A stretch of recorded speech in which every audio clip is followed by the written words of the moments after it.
বিদায় নেব, আমাদের পরে যারা আছে তারাও দুনিয়া ছেড়ে একদিন বিদায় নেবে। এই সমস্ত পৃথিবীর মানুষ এমন একটা দিন আসছে, সেই দিনে সবাইকে আল্লাহর সম্মুখীন হতে হবে। আল্লাহর সম্মুখীন হওয়ার পরে আমাদের প্রতিটা মানুষকে যে দুনিয়াবি জিন্দেগি আমরা কি আমাল করেছি, কি খারাপ কাজ করেছি, সেগুলো আল্লাহর সামনে আমাদেরকে পেশ হবেই, আর তার জবাবদারি আমাদেরকে হতে হবে। আল্লাহ রাসূল সাল্লাল্লাহু আলাইহি সাল্লাম তিনি যখন নবুয়ত প্রাপ্ত হলেন, নবুয়ত প্রাপ্ত হওয়ার পরে তিনি মানুষের কাছে এক আল্লাহর দাওয়াত দেওয়া শুরু করলেন যে তোমরা এক আল্লাহকে মেনে নাও, তাহলে ইহকাল কামিয়াব এবং পরকাল কামিয়াব হয়ে যাবে। তো আল্লাহ পাক যাদের নসিবে হেদায়েত রেখেছিলেন, তারা তো রাসূলের মুখের বাণী শোনার পরেই তারা ঈমানদার হয়ে গেছেন, তারা তো নাজাত পেয়ে গেছেন। কিন্তু সেই রাসূল কিন্তু আমাদের কাছে আর নেই। রাসূল দুনিয়া ছেড়ে বিদায় নিয়েছেন, পরস্পর রাসূল এসেছেন, নবী এসেছেন, তারা দুনিয়া ছেড়ে পরকাল গমন করেছেন। কিন্তু রাসূলের আদর্শ, রাসূলের উপরে যে আল্লাহর রহস্য বাণী, সেগুলো কিন্তু আমাদের কাছে আছে। আর আমাদের জীবন ব্যবস্থা রাসূলের বাণী এবং আল্লাহর কালাম আমাদের সামনেই আছে। যদি সেই অনুপাতে যদি আমরা চলতে পারি, আমরা যে উদ্দেশ্যে আজকে এই নামাজ পড়তে এসেছি, তাহলে উদ্দেশ্য আমাদের সফল হবে। আর যদি সেগুলো আমরা পূর্ণভাবে আমাল যদি করতে না পারি, তাহলে কিন্তু এই আমাল কাল কিয়ামতের ময়দানে কোনো আমাদের কাজে আসবে না। সর্বপ্রথম হলো আমাদেরকে ঈমানটাকে মজবুতি হতে হবে। আর ঈমানের মেহনত বেশি করা হয়। ভিন্ন ধর্ম থেকে যখন আমাদের এই ধর্ম আসে, তখন তাকে সর্বপ্রথম গোসল করে পবিত্র করানো হয়, ভাই না ভাই? পবিত্র করানোর পরে তাকে ঈমানের ঈমান আনানো হয়, কলমা পড়ানো হয়। কলমাটা শুধু জবানে পড়লে হবে না, অন্তরে বিশ্বাস রাখতে হবে। যা তো সে কলমা যখন পড়ে নিল, দ্বিতীয় নম্বর তার উপরে নামাজ ফরজ হয়ে গেল। যদি সে 12টার পরে যদি বা 1টার পরে যদি ঈমানদার হয়, তো তার উপরে কিন্তু জোহরের নামাজ কিন্তু ফরজ হয়ে গেল, কিন্তু ফজরের নামাজ তার উপরে ফরজ ছিল না। কারণ তখনই পর্যন্ত সে ঈমানদার হয়নি, মুসলমান হয়নি। যখন 12টার পরে সে ঈমান এনেছে, মুসলমান হয়েছে, তার উপরে জোহরের নামাজ ফরজ হয়ে গেছে। আমরা যারা ঈমানদার 24 ঘন্টা আছি, আমাদের উপরে সেই বিধান, যখন আমরা ঈমানদার আছি আমাদের উপরে নামাজ ফরজ আছে, আমরা সেই নামাজ আদায় করতে এসেছি। কিন্তু এই যে নামাজ শুক্রবার দিন একদিন যে আমরা যখন আদায় করি, আমরা কিন্তু মনে মনে ভাবি যে শুক্রবার দিন একদিন আমরা ফরজ নামাজ আদায় করার পরে, হয়তো দুনিয়া ছেড়ে বিদায় নেওয়ার পরে মোল্লা মৌলভীদের কাছে শুনেছি দুনিয়া থেকে বড় 10 গুণ জান্নাত দেবে, হয়তো সেই জান্নাত আমরা পেয়ে যাব। আশা হয় না ভাই? বাইজিদ বাসতামী রাহমাতুল্লাহ এর জীবনে আপনারা কমবেশি শুনেছেন, একটা বিজ্ঞ আলেম তিনি একটা গল্প লিখেছেন। গল্পটা এই হলো যে কোন একজন সওয়ারি তিনি গাধার পিঠে সওয়ার করে কোন জায়গায় যাচ্ছেন। কোন ব্যক্তি গাধার পিঠে সওয়ার হয়ে কোন জায়গায় যাচ্ছে, মাটিটা ছিল নরম, গাধার পায়ের দাগ বসে গিয়েছে, গর্ত মতো হয়ে গেছে। যাওয়ার পরে এখন গাধা তাকে পেশাব করছে, পেশাব করতে করতে এখন সেই গাড্ডাটা ভরে গেছে। তাহলে একটা গাধার পায়ের সাপ কত বড় হবে? তো পেশাব যখন ভরে গিয়েছে, যাওয়ার পরে গাধা তো চলে গিয়েছে, পিঁপড়ে রাস্তা দিয়ে যাচ্ছিল। এখন পিঁপড়ে রাস্তাতে যেতে যেতে এখন কোন দুর্ভাগ্যের কারণে এখন একটা পিঁপড়ে এখন ওই গাড্ডায় পড়ে গিয়েছে। কোথা পড়ে গিয়েছে?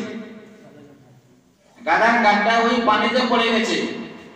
পিঁপড়ে মনে মনে করছে, আমি দুনিয়ার মধ্যে শুনেছিলাম যে বিশাল বড় সমুদ্র আছে, অর্থাৎ মহাসাগর আছে, আমি এখন এই সাগরে পড়ে গেছি, আমি কি আর উঠতে পারবো? আমার জীবন এখানে শেষ হয়ে যাবে। উঠে গেছে বলে হবে না, হবে না। এমন সময় একটু বাতাস চলছিল, একটা তেঁতুল পাতা, এমনি পাতা এখন ওই গাড্ডায় পড়ে গেছে। গাধার পায়ে যে পেশাব আছে ওখানে পড়ে গিয়েছে। যাওয়ার পরে এখন পিঁপড়ে চিন্তা করবে, চেষ্টা করবে ওই পাতায় উঠে বাঁচার জন্য, করবে না। এখন পিঁপড়ে যখন ওই তেঁতুল পাতার উপর চড়ে যখন বসলো, বললে আমি ইতিহাসে শুনেছিলাম যে পৃথিবীর বুকে টাইটানিক জাহাজ আছে। কি আছে? টাইটানিক জাহাজ আছে। সেই টাইটানিক জাহাজ আমি আজকে পেয়ে গেছি, তার নাবিও আমি আজকে হয়েছি। কে মনে করছে? পিঁপড়ে। আচ্ছা, আদৌ কি ওই হচ্ছে এমনি পাতা নাকি ও টাইটানিক জাহাজ? কিন্তু ওর কাছে ওটাই মনে হচ্ছে। কিন্তু একটা গাধার পায়ের এলাকাটা কত বড়, পেশাবে ভরে যাওয়ার পরে যখন ঢেউ খেলে, হাওয়া লাগলে যখন ঢেউ খেলে নড়ে, তখন মনে হলো এই বিশাল সমুদ্রের মাঝখানে আমি টাইটানিক জাহাজের নাবি হচ্ছি, আমার থেকে আর বড় কেউ নেই। মনে হবে না? আমরা মনে করছি যে আমরা ইমানদার এবং মুসলমান হয়েছি, হওয়ার পরে শুক্রবার দিন একদিন জুমার নামাজ পড়েছি, আমরা সেই দুনিয়া থেকে বড় 10 গুণ জান্নাতের অধিকার হয়ে গেছি। মনে আমাদের আশা হয় না, হয় না? কিন্তু যখন ওই টাইটানিক জাহাজের নাবি আছে পিঁপড়ে, যখন ওই পানিটা শুকিয়ে যায়, বলে দেখবে আরে সেই কোথায় ছিলাম আমি? আমি তো ছিলাম একটা পায়ের খুরের মধ্যে। আমার বলার উদ্দেশ্য হলো এটাই যে আমরা ইমানদার মুসলমান। আল্লাহ পাক পৃথিবীর বুকে যত নবী রাসূল পয়গম্বর পাঠিয়েছেন, সবার কাছে কিন্তু এক আল্লাহর দাওয়াত দিয়েছে, সবাই সে এক আল্লাহর দাওয়াত দিয়েছেন। বিশ্বনবী মুহাম্মদ রাসূলুল্লাহ সাল্লাল্লাহু আলাইহি সাল্লামের কাছে একজন সাহাবী বলছে, ইয়া রাসূলুল্লাহ, ইয়া হাবিবুল্লাহ, আমরা আপনার উম্মত হয়েছি, আমাদের সময় তো খুব সংক্ষিপ্ত। এই সংক্ষিপ্ত সময়ে আমরা যে নেকি উপার্জন করব, এই নেকি উপার্জন করার পরে এই নেকি কি আমরা জান্নাতে যেতে পারবো? হযরত আদম আলাইহিস সালামের উম্মতের হায়াত দেওয়া হয়েছিল যে জোহর থেকে, ফজর থেকে নিয়ে জোহর পর্যন্ত। আচ্ছা, ফজর থেকে নিয়ে জোহর অনেক লং সময় নাই?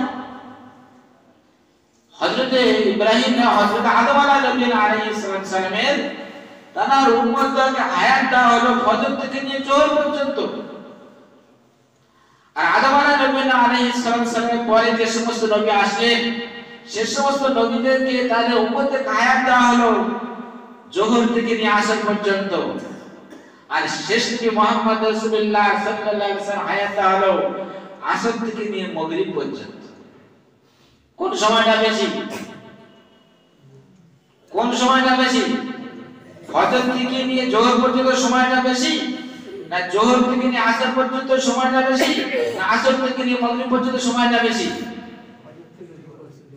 অনেক আমার চাচারা এমন তো আছে, আসরের নামাজ পড়ে গিয়ে যদি চা দোকানে বসে মাগরিবই হয়ে যায়। আমারও হয়ে যায়, আপনার তো কথা বলা দরকার নেই। তাহলে এত কম সময় আল্লাহ পাক আমাদেরকে দিয়েছেন, সেই কম সময়ের জিন্দেগিটা আমাদের কেউ 60, 70, 100 বছর পাচ্ছে।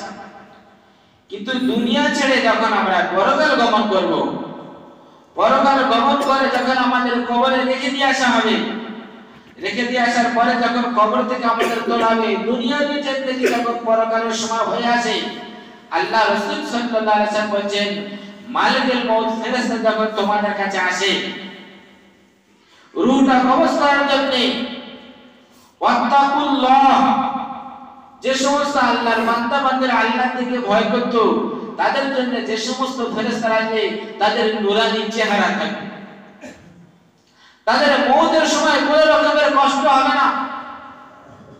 সেই সমস্ত ফেরেশতারা এসে তাদেরকে দেখাবে যে মহান শাস্তিটা তোমাদের সামনে যে ওয়াদা করেছিল, যে তোমরা যখন ঈমানি হালাতে দুনিয়া ছেড়ে পরকাল গমন করবে, এই দুনিয়া থেকে বড় 10 গুণ জান্নাত তোমাদেরকে দেওয়া হবে, সেই জান্নাতের ছবিটা তোমাদের চোখের সামনে তুলে ধরবে।